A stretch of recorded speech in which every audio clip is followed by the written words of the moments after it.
UP सरकार ने गाजियाबाद के लोनी की घटना के पीछे समाजवादी पार्टी का हाथ बताया है।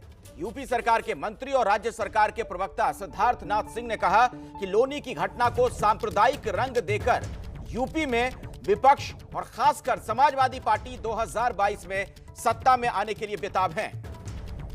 सिद्धार्थ नाथ सिंह ने यह भी कहा कि बीजेपी सरकार यूपी को एक बार फिर से सांप्रदायिक शक्तियों का गढ़ नहीं बनने देगी। तो इस वक्त की बड़ी खबर आपको बता दें, गाजियाबाद की घटना को लेकर सरकार का पक्ष भी सामने आ गया है और इसे सांप्रदायिक रंग देने का प्रयास कर रही है समाजवादी पार्टी। एक बड़ा आरोप लगा दिया गया है बीजेपी की तरफ से। गाजियाबाद की घटना को सांप्रदायिक रंग दिया जा रहा है, यह सिद्धार्थ नाथ सिंह का कहना। सत्ता के ख्वाब देख रही समाजवादी पार्टी और इस तरह के हथकंडे अपना रही है पार्टी, ये तमाम बड़े आरोप लगाए गए हैं। यूपी सरकार के प्रवक्ता सिद्धार्थ नाथ सिंह ने लोनी मामले को सांप्रदायिक रंग देने का आरोप लगाते हुए क्या ट्वीट किया, देखिए। लोनी की घटना को सांप्रदायिक रंग देकर यूपी में विपक्ष खासकर समाजवादी पार्टी 2022 में सत्ता में आने के लिए बेताब है। बीजेपी सरकार यूपी को एक बार फिर से सांप्रदायिक शक्तियों का गढ़ नहीं बनने देगी, जो कि समाजवादी पार्टी के शासन में देखा गया था। यह ट्वीट किया गया है सरकार के प्रवक्ता की तरफ से। तो समाजवादी पार्टी इन सब के पीछे और इस मामले को जानबूझकर सांप्रदायिक रंग दिया जा रहा है। उधर लोनी के विधायक नंद किशोर गुर्जर ने मुस्लिम बुजुर्ग की पिटाई के मामले में राहुल गांधी और असदुद्दीन ओवैसी पर निशाना साधा। गुर्जर ने कहा कि राहुल गांधी और असदुद्दीन ओवैसी पर रासुका लगाया जाए। गुर्जर ने यह भी कहा है कि राहुल गांधी और असदुद्दीन ओवैसी को गिरफ्तार किया जाए। राहुल और ओवैसी दोनों ने इस मामले को लेकर ट्वीट किया था और उनके खिलाफ राष्ट्रीय सुरक्षा कानून के तहत कार्रवाई की जाए, यह कहा गया है गुर्जर की तरफ से।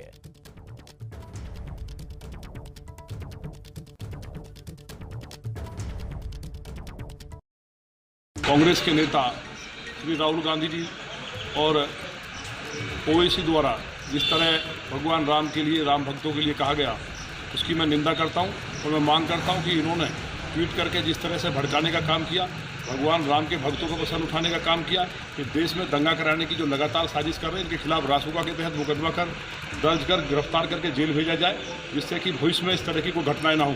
लोनी के अंदर पूरी तरह से अमन चैन है और हम सब लोग यहाँ मिल करके रहते हैं। यहाँ किसी की जरूरत नहीं है जो फालतू की बात करेगा, और राहुल गांधी की और ओवैसी की लोनी में कोई जरूरत नहीं है।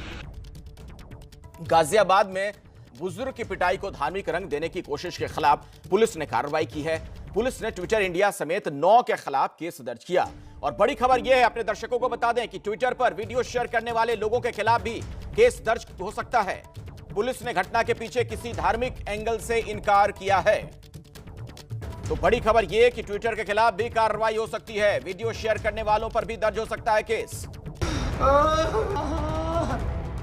यूपी के गाजियाबाद में बुजुर्ग मुस्लिम अब्दुल समद की मारपीट का वीडियो वायरल होने के बाद अब राजनीति गर्मा गई है। अब इस मामले पर खुद गाजियाबाद पुलिस ने पूरी जानकारी और धर्म की वजह से पिटाई के आरोपों का खंडन किया है। ये जो इस बहटा हाजीपुर में कई लोगों के उन्होंने तावीज बनाए थे, तो उन्हीं में किसी बात को लेकर उन लड़कों में कुछ इनसे नाराजगी थी, तो उसी कारण से उन्होंने इनको यहाँ पर बुलाया था। एवं अन्य लड़के जो थे, उनका उद्देश्य ये था कि इनके साथ मारपीट की जाए, और इन्होंने प्लानिंग के तहत इनके साथ बहुत ही ज्यादा अभद्रता की और मारपीट। बुजुर्ग अब्दुल समद ने आरोप लगाए थे कि उससे मारपीट के दौरान जय श्री राम के नारे लगवाए गए थे और उसकी दाढ़ी भी काटी गई थी। पुलिस ने पहले पूरे मामले के बारे में जानकारी दी और उसके बाद गलत जानकारी के साथ वीडियो को वायरल करने के आरोप में ट्विटर समेत 9 लोगों के खिलाफ FIR दर्ज की। ट्विटर पर वीडियो में गलत तथ्य की जानकारी के बाद वीडियो को नहीं हटाने का आरोप है। इन पर 153, 153A, 295A, 505, 120B और सेक्शन 34 में मुकदमा दर्ज हुआ है। और आइए इसी खबर पर आपको ज्यादा जानकारी देते हैं। मेरे साथ मेरे वरिष्ठ सहयोगी पंकज झा जुड़ चुके हैं, उनके पास मैं आपको लिए चलूंगा। मनोज वर्मा भी मेरे साथ मौजूद हैं। साथ ही 2 अलग अलग हमारे साथ राजनीतिक नुमाइंदे भी हैं। विजय शंकर तिवारी हैं विश्व हिंदू परिषद से, और अखिलेश प्रताप सिंह कांग्रेस के सीनियर लीडर, उनके पास भी हम चलेंगे।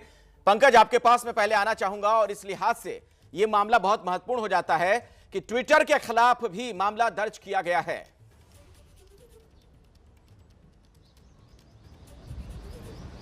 जी हाँ, ये पहला केस है जिसमें सीधे सीधे ट्विटर इंडिया को ही इसमें आरोपी बनाया गया है। ये जो मुकदमा दर्ज हुआ है ना, उसमें 9 लोगों में से दो जो है ट्विटर और ट्विटर इंडिया कम्युनिकेशन के खिलाफ है। ये जो इंटरमीडिएट वाली व्यवस्था खत्म हो गई, उसके बाद से पहली बार आपराधिक मुकदमा दर्ज हुआ है ट्विटर इंडिया के खिलाफ। और देखिए, बार बार गाजियाबाद की तरफ से कहा जा रहा था, पुलिस की तरफ से, ये जो वायरल वीडियो है जिसको लेकर के राहुल गांधी से लेकर योगी आदित्यनाथ और सब ने कल से ही चल रहा है, इसमें जो वीडियो है उसका एक हिस्सा ही साझा किया जा रहा था और इसको हिंदू बनाम मुसलमान बताने की कोशिशें की जा रही थी। कल देर रात 11:20 पर यानी 11:30 बजे इसमें यूपी पुलिस ने मुकदमा दर्ज किया है। और जो मेरी सीनियर पुलिस अधिकारियों से बातचीत हुई अखिलेश, उसमें कहा गया है कि अभी जांच हो रही है, कई और नाम भी इसमें जुड़ सकते हैं। अखिलेश जी, मैं जरा मनोज वर्मा का रुख कर लेता हूं, हमारे एक और सहयोगी हमारे साथ जुड़े हुए। मनोज, जो पुलिस की पड़ताल है, अब तक की जो जांच है, उसमें क्या बातें प्रमुख तौर पर सामने आ रही हैं इस घटना को लेकर? जी बिल्कुल, देखिए अखिलेश, आपको मैं बताना चाहूँगा कि अब तक जो पुलिस ने इन्वेस्टिगेशन की है उसमें साफ तौर पर ये बात सामने आ रही है कि ये आपसी विवाद था, उसको लेकर के झगड़ा हुआ था। बुजुर्ग की पिटाई ज़रूर उन लोगों ने की थी। आपको बता दूं कि इस मामले के अंदर पुलिस ने 3 आरोपियों को गिरफ्तार कर लिया है। इसमें परवेश को गिरफ्तार किया जा चुका है, आदिल और कल्लू की गिरफ्तारी हो गई है। 6 लोगों के खिलाफ मुकदमा दर्ज किया गया था। 3 लोग अभी भी गिरफ्तार होना बाकी है, उनकी तलाश की जा रही है। और कहीं ना कहीं जो इन्वेस्टिगेशन हुई है पुलिस की, उसमें ये बात बिल्कुल सामने आई है कि आपसी विवाद के चलते ही इस पूरी जो वारदात है उसको अंजाम दिया गया था। और कहीं ना कहीं जिस तरीके से ये वीडियो वायरल हुआ, इसको सांप्रदायिक रंग देने की कोशिश की गई। पुलिस ने साफ तौर पर ऐसी किसी भी बात से इनकार किया है। जी, अब ऐसे में कई सवाल हैं अखिलेश प्रताप सिंह जी, मैं आपके पास सीधे आ रहा हूं क्योंकि आपके नेता ने भी ट्वीट किया था। पुलिस की अब तक की जो जांच पड़ताल है उसमें यही सामने आ रहा है कि आपसी रंजिश का यह मामला है। आखिर इसे सांप्रदायिक रंग देने का प्रयास फिर क्यों किया गया? इससे तो समाज का सौहार्द खराब होगा। देखिए, आप राहुल जी के ट्वीट का जिक्र कर रहे हैं जिसमें उन्होंने कहा है कि कोई राम भक्त ऐसा नहीं कर सकता, और वो आधार उन्होंने ये नीचे का भी दिखाइए जो आप ट्वीट राहुल गांधी का दिखा रहे हैं। एक अखबार, प्रतिष्ठित अखबार के न्यूज को कोट करते हुए कहा, वो आप नहीं दिखाएंगे। और मैं आप उस अखबार के कई अखबारों ने स्टोरी की है, नवभारत टाइम्स ने की है, हिंदुस्तान ने की है अपने वेबसाइट पे। मैं उसकी लाइनें कुछ पढ़ देता हूँ। संभवतः आप लोग जो चीज नहीं बता रहे हैं मैं बता दे रहा हूँ। यह घटना 5 जून की है और ये बुजुर्ग व्यक्ति जा रहे थे। इनको रास्ते में इनका कहना है कि किसी ने ऑटो पे बिठा लिया मस्जिद ले जाने के बहाने, फिर बाईपास नीचे ले गए, कहीं पुल के नीचे, फिर कहीं ले गए जहाँ पे एक कमरे में बंद करके इनके साथ अब तक की मार पिटाई की। और इन्होंने 7 जून को लोनी में एफआईआर दी और एफआईआर दर्ज भी हुई है मीडिया रिपोर्ट के आधार पर, मैं बता रहा हूं। और जो उनका बयान है वो भी मीडिया रिपोर्ट में मैं पढ़ दे रहा हूं। पीड़ित ने बताया कि उन्हें कहीं जंगली इलाके में ले जाकर एक कमरे में बंद कर दिया गया। वहां 5 लोगों ने उनके साथ बहुत बुरा बर्ताव किया, उन्हें हंटर और डंडे से पीटा गया, थप्पड़ मारे और जय श्री राम बोलने को कहा। उन्होंने जय श्री राम नहीं बोला तो उनकी कनपट्टी पर बंदूक रख दी गई और प्रताड़ित किया गया। ये मीडिया में उनके बयान लिखे हैं, मैं नहीं बता रहा हूँ, मीडिया रिपोर्ट के आधार पर बता। और दूसरे इसी अखबार को राहुल जी ने भी टैग किया। पंकज, इसमें कुछ बोलना चाह रहे हैं आपको? अखिलेश जी, पंकज आपको कुछ जवाब देना चाह रहे हैं मेरे सहयोगी। हाँ पंकज, बोलिए। नहीं, पहले इसकी जानकारी पंकज ने पहले क्यों नहीं दी? अखिलेश जी बहुत समझदार। मैं अखिलेश जी से अखिलेश जी 1 मिनट रुक जाइए। अखिलेश जी 1 मिनट रुक जाइए। कौवा कान है, अखिलेश जी रुक जाइए। कौवा कान लेकर जा रहा है, आप कान देखेंगे कि कौवे के पीछे भागेंगे। मीडिया में बहुत तरह की बातें कही जाती है। मैं 1 मिनट, आप सुन लीजिए, आपकी बात को हमने सुन लिया। उस मुकदमे में जिसका आप जिक्र कर रहे हैं कि 7 जून को दर्ज कराया था पीड़ित ने, उसमें कहीं भी जय श्री राम और वंदे मातरम वाला जिक्र नहीं है। आप जो ये बात कह रहे हैं, इसीलिए मैं आपको करेक्ट करने के लिए बात कह रहा हूं कि उस एफआईआर में इसका कहीं उल्लेख नहीं है। आपकी बात को मैं मानता हूं, लेकिन आपने बड़ी चालाकी से ये छुपाया। अरे एक बात बताइए अखिलेश प्रताप सिंह जी, अखिलेश प्रताप सिंह जी, नहीं, आप बार बार जो छुपाया शब्द कर रहे हैं। नहीं, सुनिए 1 मिनट, आप बहुत सहजता से आरोप लगा देते हैं बिना जांच पड़ताल के। एक मीडिया रिपोर्ट पर आप आंख मूंद कर भरोसा कर रहे हैं और जो खबर दिखाई जा रही है यहाँ पर उसे गलत आप कह रहे हैं। मतलब अपनी सहूलियत के मुताबिक मीडिया की रिपोर्ट्स को आप छांट लेते हैं और उसके आधार पर राजनीति करते हैं। मैं ऐसा क्यों ना मानूं?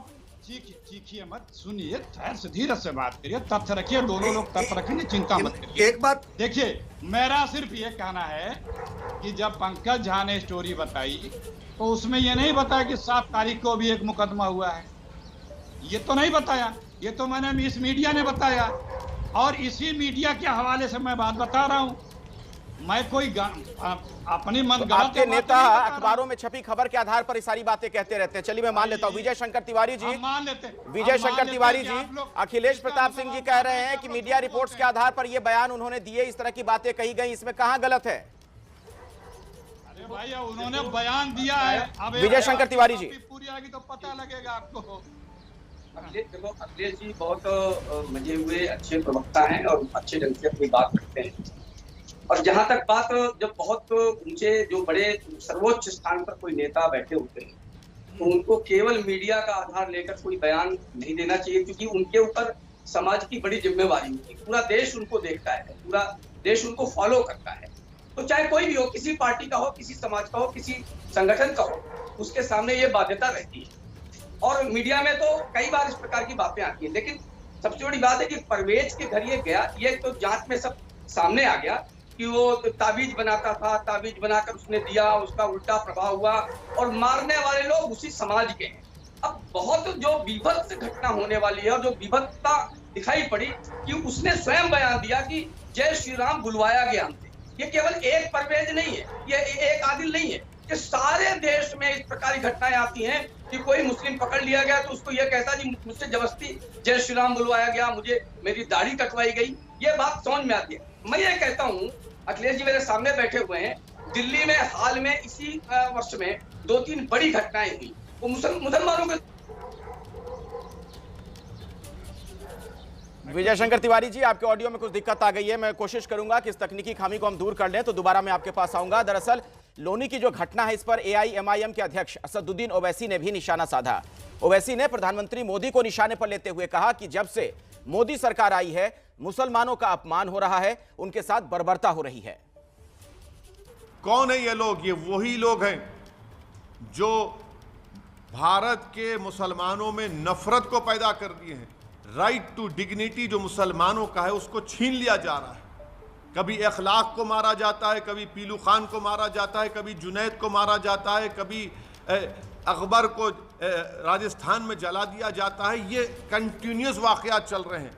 ये इसलिए चल रहे हैं क्योंकि इन ये जो करने वाले हैं पूरे शैतान हैं।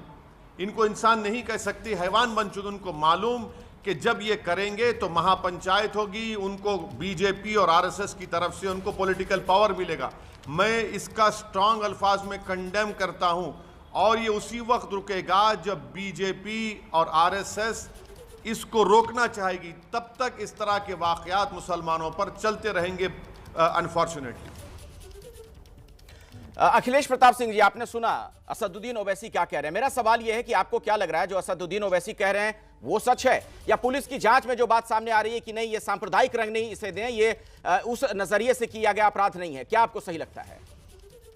देखिए, अब तो ये जांच का विषय और गंभीर जांच का विषय बन गया, क्योंकि 2 FIR हुए हैं। पहले उस व्यक्ति ने मीडिया को या लोगों को बयान दिया कि मेरे साथ इस तरह से जो अखबार की रिपोर्टिंग है, बाद में एक सरकार FIR लिखाती है।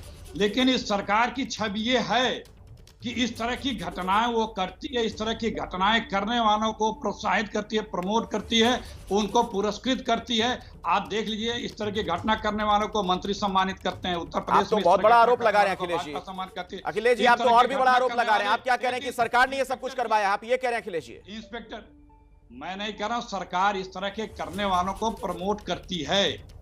एक इंस्पेक्टर की हत्या हुई, उसके हत्यारे को किस तरह से प्रमोट किया गया, कैसे कैसे पदाधिकारी बनाया गया। चलिए, मैं इस पर जवाब लूंगा विजय शंकर तिवारी से। मुझे ब्रेक ले रुकना पड़ रहा है। अखिलेश जी, मैं आता हूं आपके पास भी। विजय शंकर तिवारी इस पर जवाब देना चाह रहे हैं। यही नहीं, कांग्रेस के नेताओं की तरफ से जो ट्वीट किया गया को लेकर भी सवाल खड़े किए जा रहे हैं।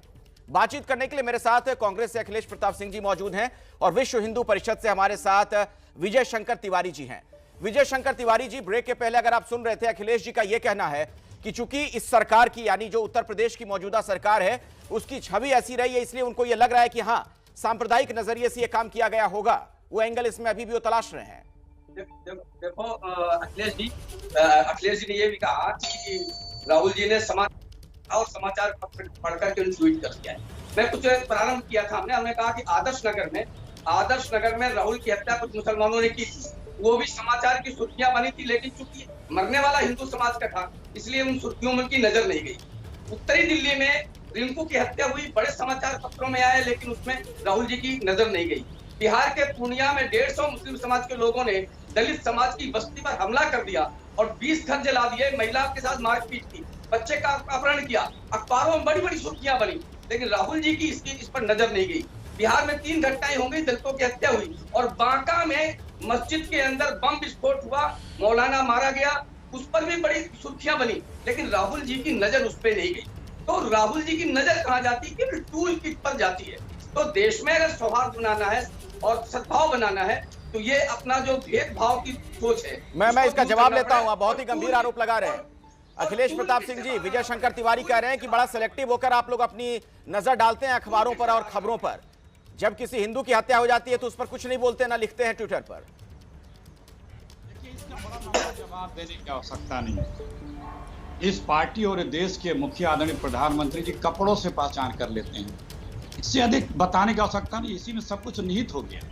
जितना लंबा विजय शंकर पांडे जी ने बताया उसका जवाब एक ही शब्द में है, हमारे प्रधानमंत्री जी कहते हैं कपड़ों से वो पहचान लेते हैं। इसका भावा तात्पर्य क्या है? और ये विश्व हिंदू परिषद वाले अभी तो चंदा खा रहे हैं, इसके पहले भी चंदा 1400 करोड़ खाए थे मुकदमे, उसमें अखाड़ा परिषद ने लगाया ही था।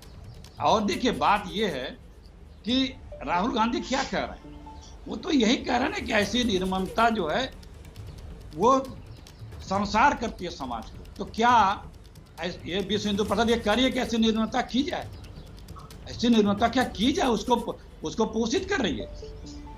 ये इसको सांप्रदायिक रंग तो ये लोग देते हैं क्योंकि इनकी दुकान बिना सांप्रदायिकता के चल। जवाब दीजिए विजय जी, आप मुस्कुरा रहे हैं, जवाब तो दीजिए, क्या कहना चाह रहे हैं? नहीं, मैं मुस्कुरा इसलिए रहा हूं, मैंने बताया ना क्या पढ़े, जो 4-5 उत्तर दिए, ये सारी घटनाएं हुई हैं, समाचार पत्रों में छपा है, उसका उत्तर नहीं देंगे। ये उसका उत्तर देना कि आखिर उन समाचार पत्रों की सुर्खियों में राहुल जी की नजर क्यों नहीं जाती है। जब हिंदू समाज के आदमी कोई मारा जाता है, उसकी बहन बेटियों के साथ बलात्कार होता है, लव जिहाद होता है, बहुत बड़ी घटनाएं होती है, लेकिन हिंदू समाज जब सताया जाता है तो अखिलेश जी के नेताजी को कोई ध्यान में नहीं आता है। लेकिन ध्यान में जब आता है, अरे मतलब उनके ही लोगों ने, मुस्लिम समाज के लोगों ने ही उसको मारा, उसकी दाढ़ी काटी होगी, उसको पीटा होगा, लेकिन उसको भी इन्होंने बना दिया कि उसे जय श्री राम बनवाने की जबरदस्ती कोशिश की। यानी कुल मिलाकर के उत्तर प्रदेश का चुनाव साफ साफ कह रहा है, करे कोई भी, लेकिन उसमें हिंदू समाज को बदनाम करने से हम पीछे नहीं हटेंगे। जरा पंकज झा का रुख करना चाहूंगा, विजय शंकर जी और अखिलेश प्रताप सिंह जी, एक मिनट आता हूं आपके पास। जरा मुझे पंकज झा के पास जाने दीजिए, हमारे वरिष्ठ सहयोगी हमारे साथ लगातार जुड़े हुए हैं। और देखिए पंकज, सवाल यह है, अखिलेश प्रताप सिंह जी जिस सहजता के साथ कह रहे हैं कि अखबार में छपी खबर के आधार पर हमने ऐसा कह दिया, क्या एक बड़ी राजनीतिक पार्टी के लिए सही है जिसका यह दावा है कि उसकी अपनी एक लेगेसी है? क्योंकि इसलिए ये जो मामले होते हैं बहुत संवेदनशील हैं, इससे समाज टूटता है। क्या इस तरह की टिप्पणी उनके सर्वोच्च नेता को करने की आवश्यकता है सिर्फ अखबार में छपी खबर के आधार पर, चूंकि अभी पुलिस की जांच पड़ताल तक नहीं हुई है? अखिलेश प्रताप जी एक बात तो सही कह रहे हैं अखिलेश जी कि कई बार मीडिया रिपोर्ट्स का हवाला दे करके लोग इस तरह के ट्वीट करते रहे हैं नेता, लेकिन मुझे लगता है कि बहुत संवेदनशील मामला है और इसीलिए सिर्फ मीडिया रिपोर्ट्स नहीं, मान लीजिए जैसे कांग्रेस पार्टी के लोग भी, और कल से गाजियाबाद पुलिस उसी ट्विटर पे यानी सोशल मीडिया के उसी प्लेटफॉर्म पे ये बात भी रख रही थी कि पूरा मामला क्या है। देखिए इसमें दो तरह की कहानी, एक तो इधर मुकदमा दर्ज हो गया इन लोगों पर, लेकिन जो अब्दुल समद है उसके बेटा ये भी कह रहे हैं कि पुलिस की कहानी में झोल है। तो मुझे लगता है कि इस तरह के संवेदनशील मामलों में जिससे बात बिगड़ सकती है, थोड़ी सी संवेदनशीलता तो दिखानी चाहिए कि क्या है असली बात। तो अखिलेश जी, क्या आप लोग अब आप लोग इंतजार करेंगे पुलिस की जांच पड़ताल जब तक ना हो जाए, दूध का दूध पानी का पानी ना हो जाए, किसी तरह की टिप्पणी से क्या आप लोग बचेंगे? ये मैं सवाल आपसे पूछूंगा।